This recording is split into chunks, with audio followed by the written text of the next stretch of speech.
For early access plus exclusive content, facilitated discussions, live one-on-one Q&As, and more, become a patron at patreon.com/BrucePointset.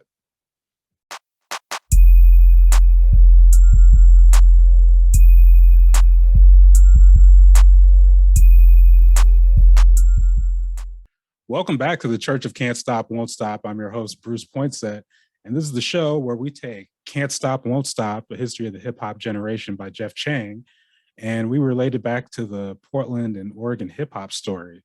And today I have a special guest with me, poet, activist, educator, and really probably the impetus for me doing this project, the person who actually introduced me to this book, Walidah Imarisha. Walidah, how are you doing today? Good. Thanks so much for having me, Bruce. Yeah. Thank you for coming on. I was saying, excited that you're doing this. Yeah.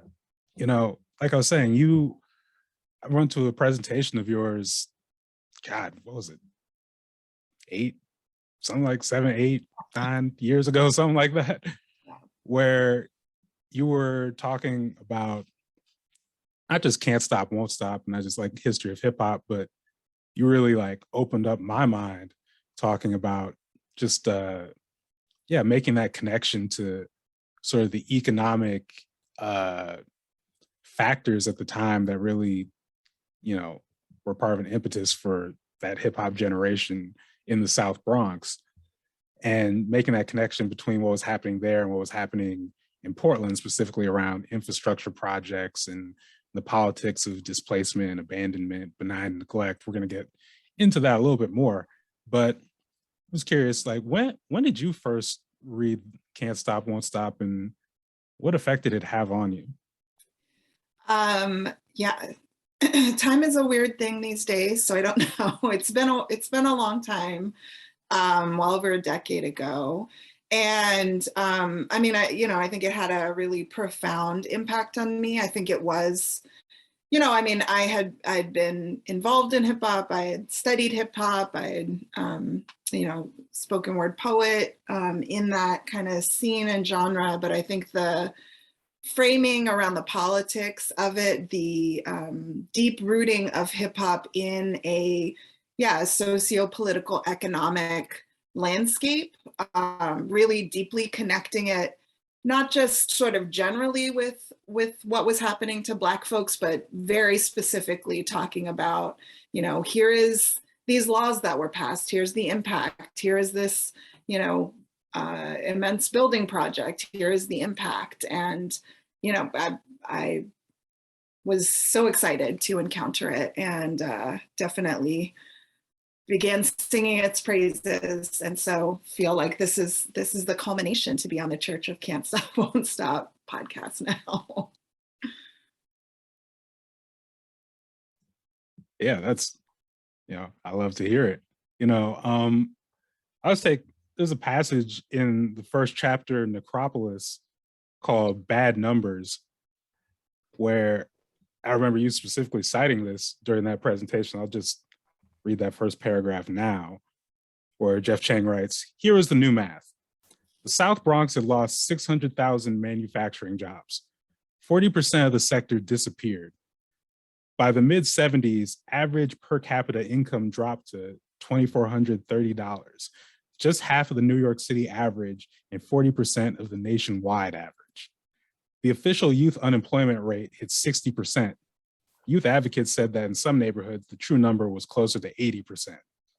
If blues culture had developed under the conditions of oppressive forced labor, hip hop culture would arise from the conditions of no work." So I look at something like that, and again, we talk about the direct connection to what would lead to youth, finding this, or basically creating this outlet of expression. And it, as Jeff Chang alludes to, it comes back to economics. It's not out of nowhere. But can you just talk a little bit more about, what was happening in terms of like the South Bronx at that time? And it's like, how do I put it? Yeah, just talk a little bit more about that politics again of abandonment.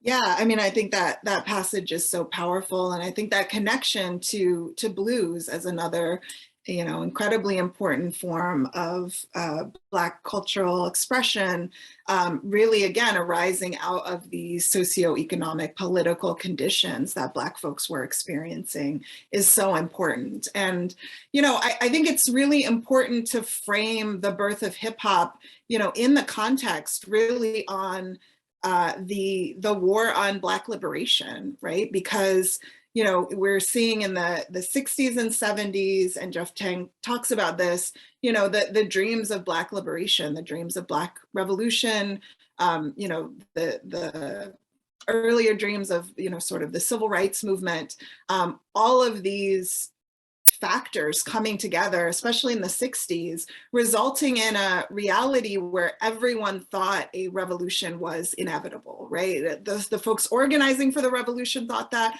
but also the systems of power thought that, and they were scrambling incredibly to try and to stop that from happening. And, I think it's important to note it's a response of a huge onslaught on every level. So the system mobilized and organized to crush the existing Black revolutionary movements, but they also wanted to make sure they laid the groundwork for stopping any future revolutions. And we see so many factors. This is when we see the second huge boom in the prison industrial complex. This is when we begin to see the passing of the beginnings of mandatory minimums and these harsh sentencing. It's where the 70s is when we get the war on drugs beginning. And so, so many different factors from so many different areas to really work to basically create situations where Black folks either can't live or are so focused on survival that they have no space to even try and imagine and organize something differently. And I think that was the dream of the horrific dream of the powers that be. And I think the Black response has always been what it is, which is to adapt, to survive, but to reimagine what that oppression means. And I think this is the space where we see the birth of hip hop as a direct response to the war on Black revolution. Yeah. And you talk about this idea of either just making places basically uninhabitable. And, you had Jeff Chang details in that chapter, things such as, again, benign neglect. So having the trash people literally not come up to pick up the trash in the South Bronx, landlords paying people to burn down the buildings so they can collect the insurance money. And then a big one in there was the creation of the Cross Bronx Expressway, cutting right through the middle of the South Bronx and displacing, what was the number, 60,000, probably more than that, but just displacing tens of thousands of people. And one of the things that was particularly striking, again, that I first really put together in your presentation was the idea that, these projects were happening all over the country to similar degrees. So, in the same way we look at the Cross Bronx Expressway going through the South Bronx, you look in Portland, you look at the I-5 freeway cutting through,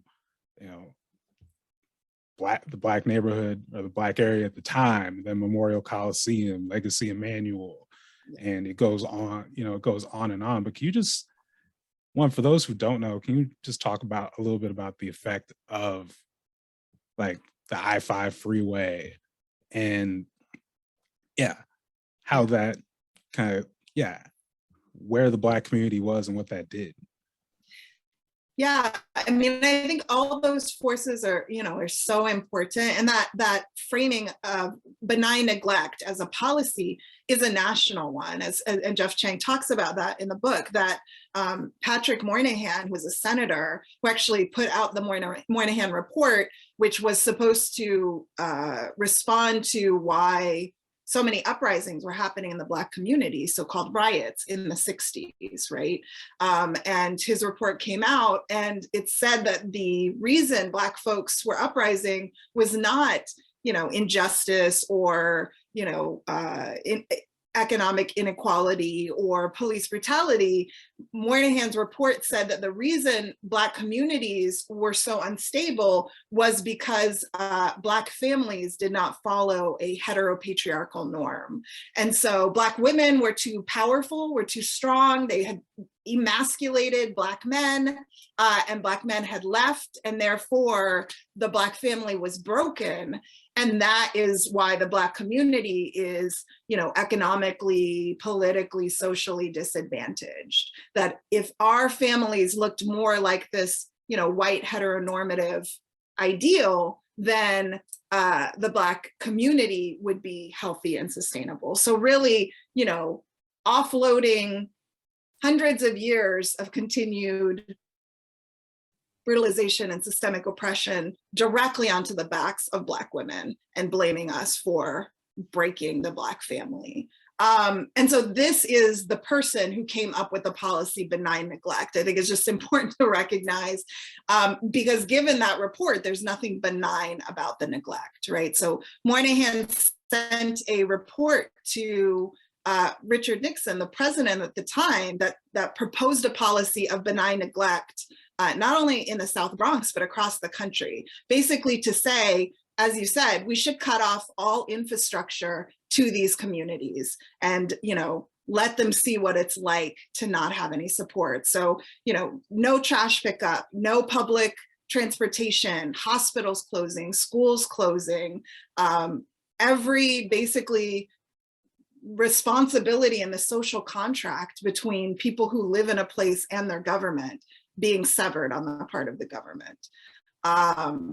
And Richard Nixon wrote on the memo, sounds great, let's do it, basically. And so it's just important to recognize that policy, which I think is seen so blatantly and brutally in the South Bronx, is absolutely a national policy for Black and Brown communities across the country. And we absolutely see that in Portland as well, in the history of here. And so, I think it's, these are not completely separate, even though the Cross Bronx Expressway that was built, right on top of these working class Black and Brown communities was not necessarily part of that plan. It is certainly the same ideology, right? To destroy the community, to divide the community, to destabilize the community, and then to abandon the community and let it die, basically.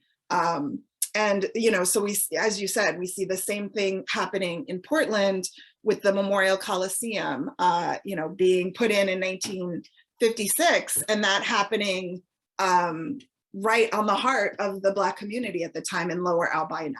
So cutting North Williams Avenue in half, which was the heart of the Black community, businesses, community spaces, all of those really around North Williams, right at that point where the Memorial Coliseum, which is, near where the Moda Center is, went in.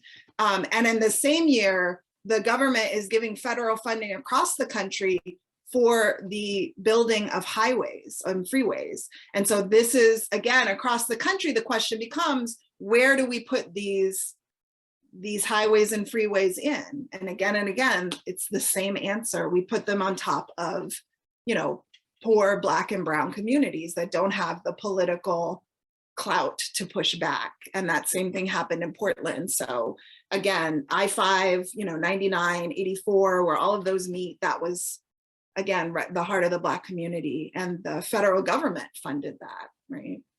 So it's, and I also think one of the other really important things Jeff Chang points out is that the freeways going in is a result of white flight from the cities, right? That the reason we need freeways is because white people were like, oh, there are too many Black and Brown people too close to me. I don't like this. I need to get away. They move out to the suburbs, which are by and large purposely and legally all white enclaves, you know, as you know, living in places like Oswego and whatnot, that these were conceived of as white, you know, white refuges, right? They're created as racist white utopias, every suburb. But their jobs were still in the city. So then the question becomes, well, how do you get quickly from this racist white utopia you built outside of the city back into the city? And this is how we get freeways. And so not only are they abandoning and engaging in this benign neglect by leaving the cities, they are then engaging in an active destruction of these cities by literally paving over them on their, you know, their sort of manifest destiny freeway. Yeah, yeah. And with a Memorial Coliseum, the other thing, because that area used to be Jumptown, you know, the jazz hub of Portland, a place where you have, you know, Duke Ellington and all these national figures coming in, and a lot of, you know, there's been some efforts to maintain and keep telling that history, but, you know, ask the casual person in Portland about Jumptown, you know, shrug the shoulders, you know. So there's another irony there, especially when we're talking about whether it be blues, whether it be jazz, whether it be hip hop, these cultures that have kind of arisen from these conditions. Just again, how that you know, this story, I guess, of just papering over that history for, you know, in this case, I guess just entertainment for white people, or in the freeways case, transportation for white people. Absolutely. I mean, I think that, you know, that to me, that, you know, the fact that Portland was a national jazz treasure is, you know, is part of the culture of resistance of Black Portland. And so, you know, I think it's important. I mean, that was an onslaught, you know, and an assault on Black people, Black communities, and Black culture. Black people were never supposed to be in Oregon. Oregon very clearly, in many different brutal ways, said you are not welcome here, the biggest being the Black exclusion law that literally criminalized our existence in Oregon. And so, you know, for Black folks to not only exist in Portland, but to build community and to build cultures of resistance that get recognized nationally, you know, I think that is stands in direct opposition to the founding ideology of Portland and of Oregon, which is also of a racist white utopia. And so, you know, I think it's this, you know, the Memorial Coliseum was sold as a public works project, right? It was part of that sort of first wave of urban renewal, the idea of being able to take land and create something for the greater good. But as you said, who was considered as part of the greater good is white communities. But, you know, Portland was always very clear that they saw the Black community here as something that they wanted to erase. You know, Portland mayor said it, you know, explicitly in the newspaper in the 40s. The Portland Development Commission, which is now Prosper Portland, issued a report in 1963 that found Albina, which was the Black community, to be a worthless slum. They have said, not implicitly, but explicitly, your communities here, you know, are something that we want to eradicate. And that has been an ongoing process. And we see that happening today. And I think one of the dangerous things about Portland as a sort of neoliberal bastion is that they say things out of their mouth that directly contradict their actions. And so, you know, Portland gets to call itself progressive and liberal while enacting really the same project of control, containment, exploitation, and often eradication that has been its relationship with the Black community since its inception. Yeah, I'm so glad you mentioned today, because right now, literally in the midst of I-5, same I-5 we were just talking about, Rose Quarter expansion, where one of the casualties could possibly be Harriet Tubman's school. And, you know, people from that community have been out protesting, trying to raise awareness, you know, to point out that this isn't just to save the school, save the community, but also the fact that when we talk about this displacement, it's not just historical. It has been ongoing. It's never, especially Portland, it's never really stopped. And it, like you said, it goes back to that legacy as the only state that on its books banned Black people from settling here, that has had constant projects, efforts of all sorts, that was, you know, a Klan haven for a long time, if not, you know, whatever you want to call it now. It's very much still is a white supremacist haven. So you have this, yeah, you have that legacy. And I think it reminds me a little bit of a friend from Memphis who once told me that, you know, Portland is like the city of the civil rights movement passed over, which, Yeah. you know, I think about when I think about sort of the response and how we process these major projects that, you know, turn into big displacement events. I can't help but think about that in terms of, you know, maybe there's a different context to how people deal with it in New York or California or somewhere, but especially in Portland, considering the history, considering these intentional efforts to, you know, one, keep us from living here, if not displace us, if not divide us, et cetera, et cetera. It's hard not to think that that also has an impact on how we're even able to resist, or as you put it before, it puts even more context and appreciation for how people have been able to resist. Actually brought me to, speaking of that, post-civil rights, another quote here where Jeff Chang writes about, there's a press conference with Adam Clayton Powell and Malcolm X, and specifically how Jackie Robinson was not particularly thrilled with this press conference, but it kind of highlights that, I guess, a civil rights, Black power movement divide to some degree, but also the, how do I put this? Also the similarities that they came to. So let me just read that real quick. In 1963, one of those inquisitors was Congressman Adam Clayton Powell, who made a point of appearing at a massive Harlem rally with a firebrand named Malcolm X. A contemporary of Robinson, Malcolm had been in jail while Jackie was on the field. Both had seen the worst of America. Both wanted the best for their children, but their lives had not brought them to the same conclusions. At the heart of the issue was the age-old African-American question: shall we fight for the nation or build our own? Shall we save America or ourselves? Robinson denounced the congressman for aligning with the Black Muslim. Quote, "You have grievously set back the cause of the Negro," Robinson wrote in an open letter to Powell on the pages of the New York Amsterdam News. "For you are aware and have preached for many years that the answer for the Negroes to be found, not in segregation or in separation, but by his insistence upon moving into his rightful place, the same place as that of any other American within our society." On the same pages, Malcolm X himself responded to Robinson: "You have never shown appreciation for the support given you by the Negro masses, but you have a record of being very faithful to your white benefactors." Later that year in Washington, D.C., Martin Luther King gave his "I Have a Dream" speech. In Harlem, days of street protests over education and poverty gave way to nights of clashes between white police and Black youth, the start of the long, hot summers that gripped America the rest of that turbulent decade. As the 60s drew into the 70s, King and X were gone. The well of faith and idealism that had sustained the movements against the forces of rationalizations and violence drained, and a lot of Black dreams, integrationists or nationalists, simply burned. For the next generation, there would be no more water for the fires.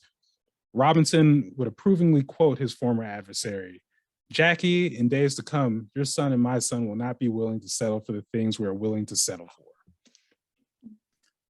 So it's a longer passage than normal, but, you know, again, it made me just think of, when we think about how a place like Portland and how resistance develops in a place like Portland, when it's not seen as like a center, it's seen as a place that's passed over by, you know, this movement or this,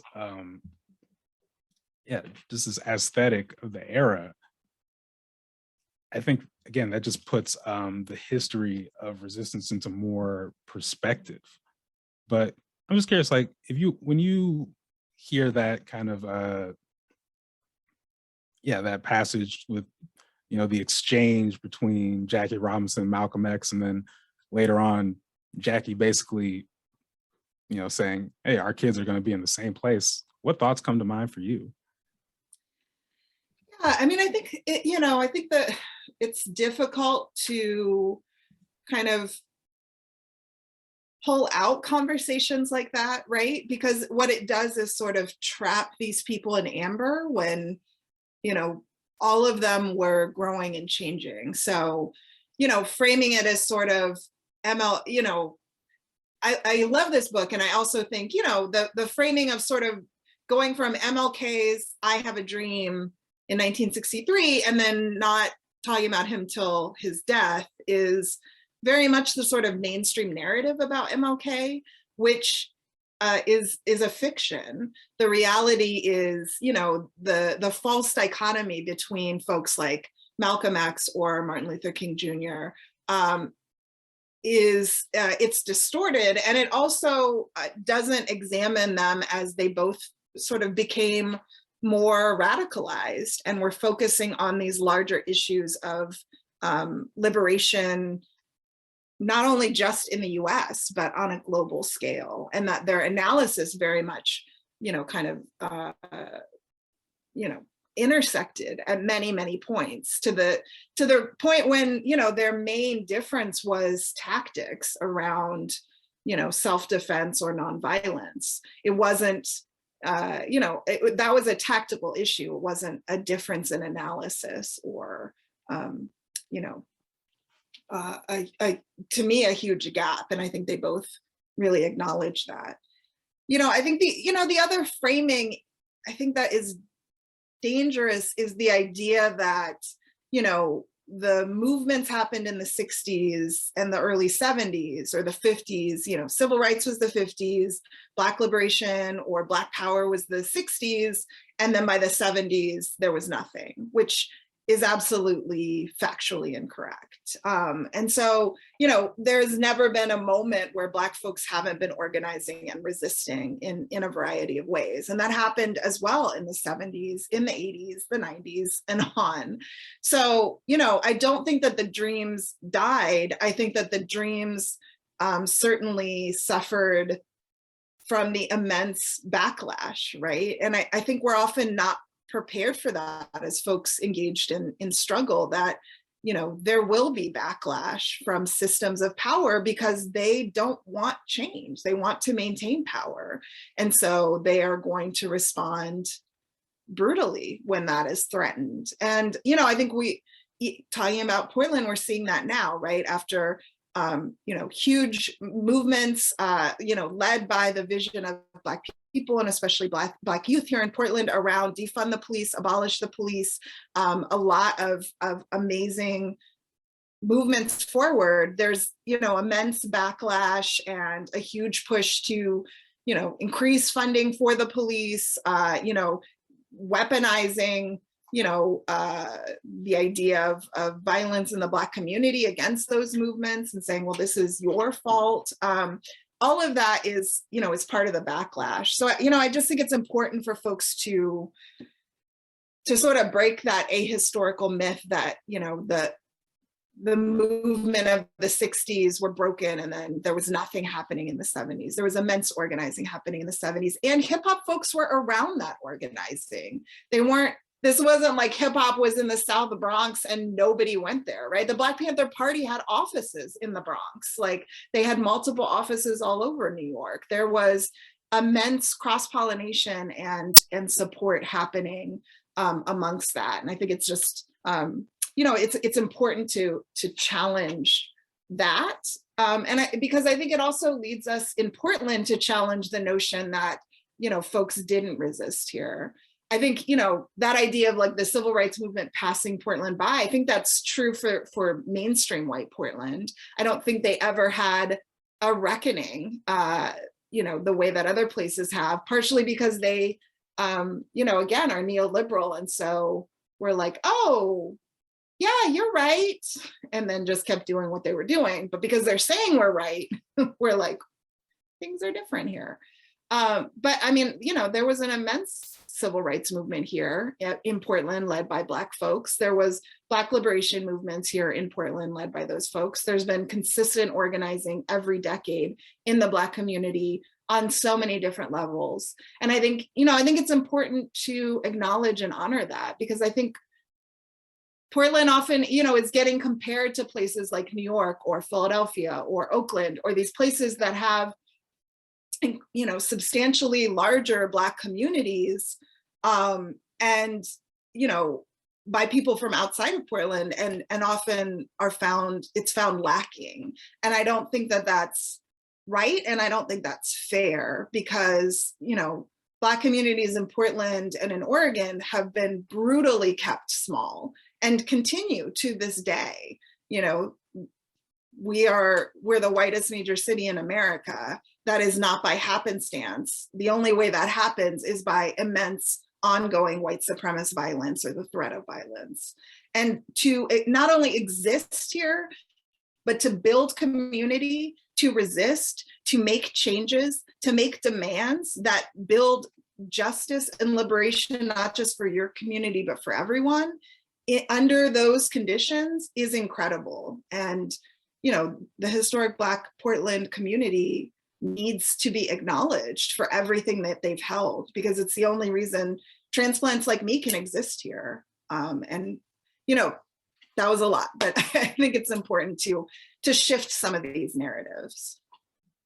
Yeah, I think that that framing or reframing is very important, very it just speaks to, I guess, partially, like, I guess I think there's, like you said, almost like this lack of self-esteem with Portland because of this comparison to other cities, and, you know, this suppression, honestly, of a lot of history, or because we don't talk about this, or we don't put things in context. Even sort of what you were talking about with the, you know, challenging this sort of this construct of, you know, Martin and Malcolm as opposing forces and all these things. Like, when we don't put these things into context, and we just, you know, we accept the narrative, we accept sort of the archetypes, we follow that, it's easy to believe, you know, it's easy, I guess, to fall into some of the traps of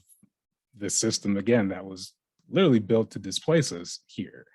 So even just like the power in, you know, knowing that history, knowing these people, actually like engaging with people who have successfully resisted here, who successfully built something here in spite of, like you said, this intense repressive force, it gives you, again, a new sense of self-confidence, a new sense of, oh, this is possible. And, you know, people are still around. Like, it's, I mean, I just saw Kent Ford at MLK celebration in Lake Oswego like a week and a half ago.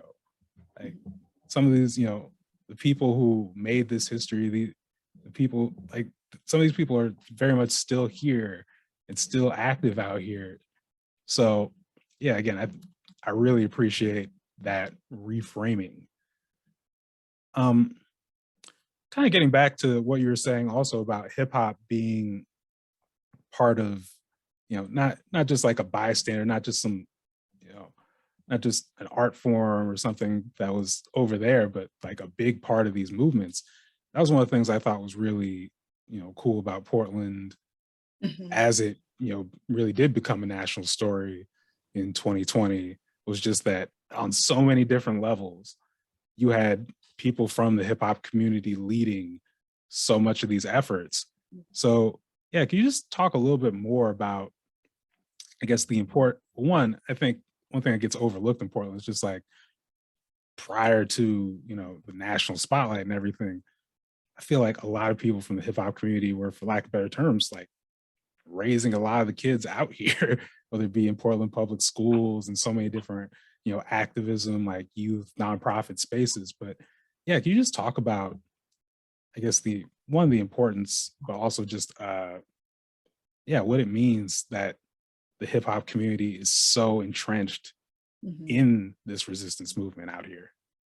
Yeah, I mean, I think, I know you're talking to a lot of different people, so, there are lots of folks who are actually involved with that who can, speak better to that history. But, I think one of the unique and beautiful things about the Portland hip hop community is that it is deeply intertwined with the Black community here in Portland. And, in like the 70s, the 80s, it very much, growing out of North and Northeast Portland, of the Black community, of everything folks were dealing with around that time. Portland, I think it took longer in Portland for hip hop to sort of get recognition and credit than in other places like New York or LA or Oakland. And I think that means it was incredibly difficult for hip hop artists here. But I also think what it means is that they were very much focused on building community rather than, just chasing glory and fame. And I think that deeply rooted Portland hip hop in a way that, it's like it's like a tree, and I just think the roots run really, really deep here. And so while other places may have bigger roots and the tree may have grown bigger, I think the roots here are very, very deep. And I think one of the other things is that the Portland hip hop community, from my perspective, historically was always very supportive of each other, regardless of, like, they weren't as divided based on sort of genre or framework. You could go to PoHop or other kind of Portland hip hop spaces and see sort of every spectrum of hip hop, not only on stage, but working together to create these spaces, working together to use hip hop to support the community. And so, I think, again, to me, it's very much the notion of, intense, racialized, brutal segregation made Albina the place that the majority of Black people in Portland lived. But Black people made it the heart of the Black community, right? They took this, this brutal, oppressive framework that was pressed upon them, and they said, well, then how do we support one another? Because clearly nothing else here is going to support us. How do we feed ourselves and each other? And I think that same ethos is part of the Portland hip hop community, that it was neglected, and then it was criminalized and brutalized and continues to be. And that the Portland hip hop community really said, then how do we support one another? Because, we're all we've got. And, I think one of the things Portland shows is that, when the Black community comes together, we create abundance for ourselves and for everyone else. And I think that Portland hip hop is an amazing example of that. And I think, like you said, the sort of elder, I don't want to say elder, they're not that old, but the like old heads in the Portland hip hop scene are, deeply involved, not just in, performing and creating spaces and getting money and getting notoriety, but in mentoring, in supporting, in educating, in, reaching out to younger folks and being like, yeah, like, let me give you some thoughts and some support and some advice. I think, and again, in a way that isn't necessarily true in other places, or is not as true, across the board in other places. Absolutely. Part of the reason why I'm doing this project is because I think that's definitely a story that needs to be told. But just to pull back a little bit, when you think about, I guess, this most recent wave, we'll call it, sort of, as someone who studies history deeply, as someone who's been through, seeing some of these different movements where they've really, I guess, gotten more attention, more so, whether it be like Occupy or maybe like when we invaded Iraq and stuff. Like, I guess, how would you compare this moment to some of those other how would I put it? Just, yeah, some of those other, I guess, like quote unquote touch point moments in sort of like protest history in Portland. I mean, I think everything is powerful and unique. I do think, I mean, Portland, protested for longer than anywhere else in the nation daily. Again, I feel like the leadership of Black folks and especially Black youth was and is incredible. And I also think speaking of Jeff Chang, he talks about the different kinds of changes and shifts that can happen. And he says, we often focus on political shifts, on changing policies, on changing laws. But he says that, the first shift to long-term revolutionary change is a cultural shift, right? That people have to be able to imagine something different, that they have to build cultures of resistance and support that allow for people to come into that, to grow, to imagine, and then to create that change.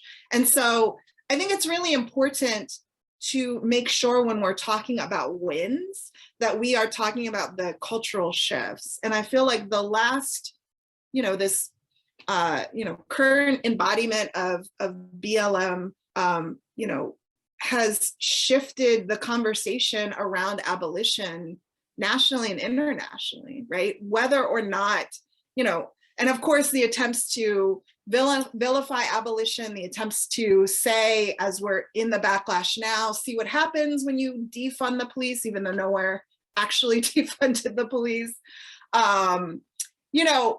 but they are having to contend with abolition as a real possibility, as a viable option. They're demonizing it, but that's because it has moved from being a fantasy that they were like, oh, we're not even going to bother talking about that because no one believes that's possible, to now having to mobilize their forces to villainize it. That is because of this immense, courageous, rounds of organizing that said, we are going to push this into the mainstream. And, I've believed in the abolition of prisons and police, for decades. And I did not think that this conversation would move mainstream so quickly and, so soon. And, again, I think that is the courageous organizing, determination, analysis of the folks who are out there, especially young folks, with the support of, folks who have been holding this work for a long time, being like, we're here, we got you, what you need, like what you want, we got you. So, I just think that, and I think that's part of the power of Can't Stop, Won't Stop, is that it's really detailing, the complex,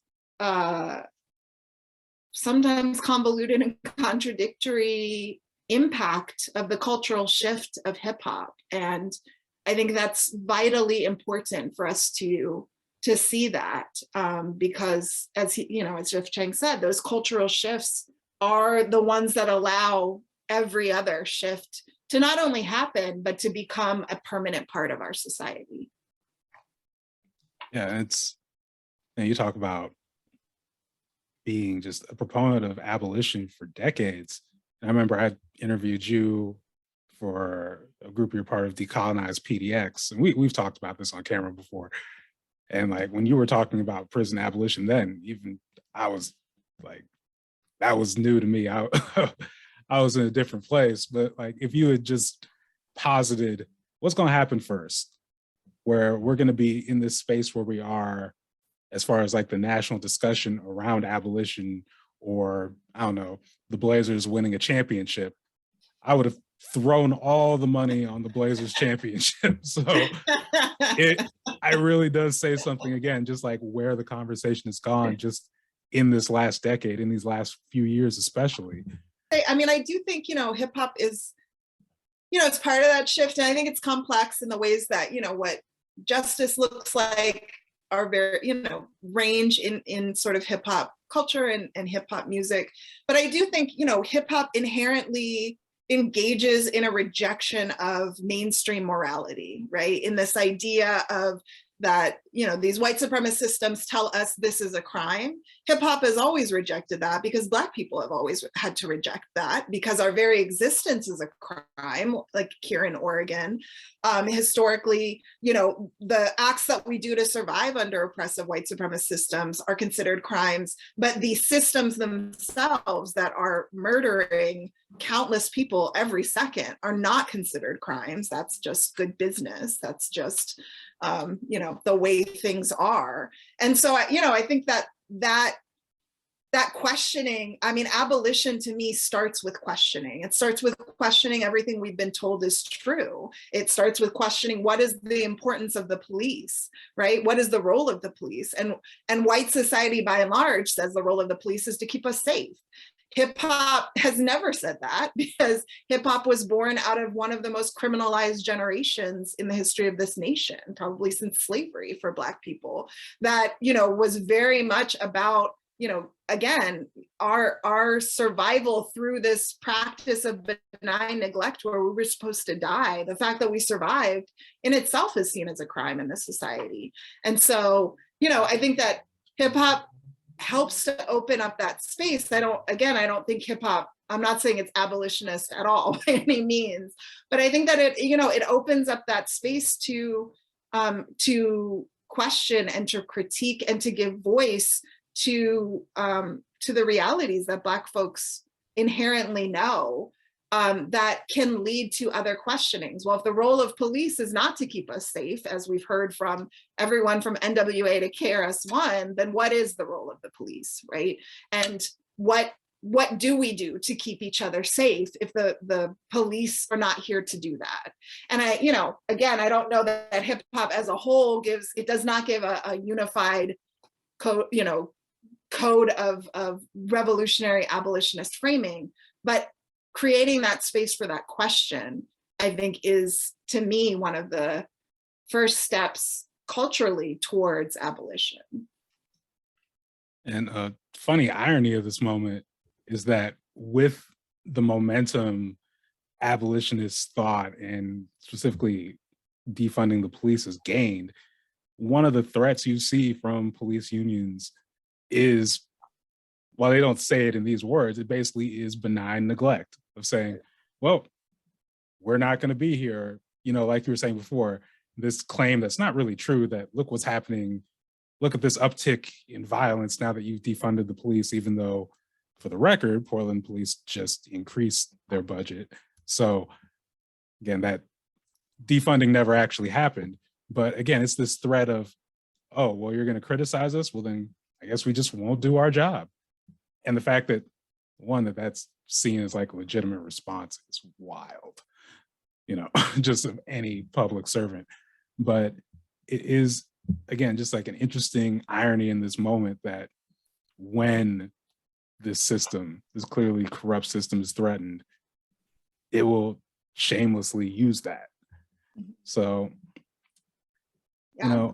And I think that's, I also think it's important, like, that's to our advantage, honestly, because again, police don't keep us safe. And so we have to develop systems to keep one another safe, to address harm, to create accountability. We know, some of the biggest tools are addressing people's basic needs, obviously, when people have food, clothing, shelter, housing, education, healthcare, and especially self-determination.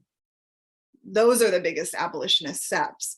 But in the meantime, we also need to be creating, we live in this system. How do we address harm that happens outside of the police? And I think, there are lots of folks and organizations and groups working on that. But, I do think I just remember, it was a while ago now. I think it was maybe after the Eric Garner murder in New York in 2014. But there were so many protests that, NYPD was like, fine, we're not doing our job anymore. Like, we're done, we're on strike. They basically just had an unofficial strike and nothing happened, right? Except that poor people weren't constantly ticketed and charged for being poor, right? Like, the crime rates didn't go up, that nothing, literally then the city was like, y'all have to get back to work because we financially cannot run without you being out here handing out tickets to poor people. New York City and every city runs on this tax on poor people. That is one of the #1 jobs of the police department, is to enact that and bring those revenues in. So that, I always think back to that moment because it was such a clear, stark moment, when, folks really own themselves. The cops were like, fine, you'll see. And then they're like, ruh-roh, we got to get back to work, y'all, because they're seeing. They're like, pay no attention to the cops behind the curtain, right? But, it was just a really, I think, important moment that showed us, the real functioning of police. And again, their purpose is not to address harm that happens. And so, as always, that then is on us as communities, as revolutionary movements, as people trying to build better worlds. We have to come together then to create those systems, because looking to systems that was never their intention over and over again, is never going to get us where we want to be. Absolutely. Absolutely. So I could keep you on here for abolition talk forever, but time is precious out here. So just lastly, are there any, as far as just like lessons you've taken from Can't Stop Won't Stop, that you would hope would be, I guess, that others might, impart or utilize, especially in this moment? Does that make sense? Yeah. I think it's, I think it's everything we've said. So, but I do, the quote I always quote from, I'm going to just open up my copy of the book, is at the end of, it's like the very last sentence of chapter 1, or the last paragraph, where it says, but in their own way, the new generation, to whom so much had been given, from whom so much was being stolen, for whom so little would be promised, would not settle for the things previous generations had been willing to settle for. Concede them a demand, and they would demand more. Give them an apocalypse, and they would dance. And, as a poet, I'm like, give them an apocalypse and they would dance is one of the most beautiful lines I have heard. But, I think that whole framing is absolutely, I think it continues to be true for the generations that have come after it, because, the thing about the sort of hip hop generation is they are the first generation for which their living conditions, their economic conditions were guaranteed to be worse than the generation that came before. But that has been true for every generation since then, right? And we talk about it with, millennials not being able to buy homes, with, Gen Z being crushed under the weight of student debt, that we have reached a point where, each generation, again, the promises are supposedly so big, and yet none of it pans out, right? The promise of for the Obama generation, right? That, I remember I was teaching freshmen when Trump was elected in 2016, and very few radical people were happy about this, but I was not devastated, because I'm like, I have lived through a lot of Reagan, many Bushes. Like, we got this, we can do this. It's going to be rough, but we're going to do this. But I was not prepared for how crushed these 17 and 18-year-old, and my class was primarily students of color, many of them engaged in radical organizing. They could not believe it. And talking to them, I realized it was because they had grown up with the promise of Obama, the promise that things would continually get better. And, they were like, we have critiques of the Obama era and everything, and we want things to be better. But to them, they were like, things get better. And then to see that's not the case, right? That again, resistance breeds repression. So I just think it's important that those that quote, I think, is very much true for all of the generations that have come after the hip hop generation. And I love the, concede them a demand and they'll demand more. I think that's absolutely the mind frame we should be taking into this as folks who are wanting to change the world. Like, let these systems call us ungrateful. Take everything and then demand the world, because that is the only way that we're actually going to change the world. Amen. Well, Walidah, thank you again for taking the time this afternoon. And if people want to find you on the interwebs, tell them where they can find you. I'm at walidah.com, just my first name, and then I'm on the socials, most of it just my name, Walidah Imarisha, so folks can find me. But yeah, I'm so excited you're doing this. You're one of the just most awesome thinkers, and especially on hip hop, I've been looking to your work for years, and your writing and your journalism. And so when I saw that you and Cant Stop Wont Stop had finally intersected, I was like, this is beautiful. And I'm so excited that you're doing this podcast, creating this space, and really thinking about how do we bring these lessons home to Portland. Thank you. And yeah, it's been what, a year or so now where I can't leave the book alone. So and I blame you, and thank you more importantly. Anyways, again, thank you so much for taking the time, and enjoy the rest of your day. You too. Thank you.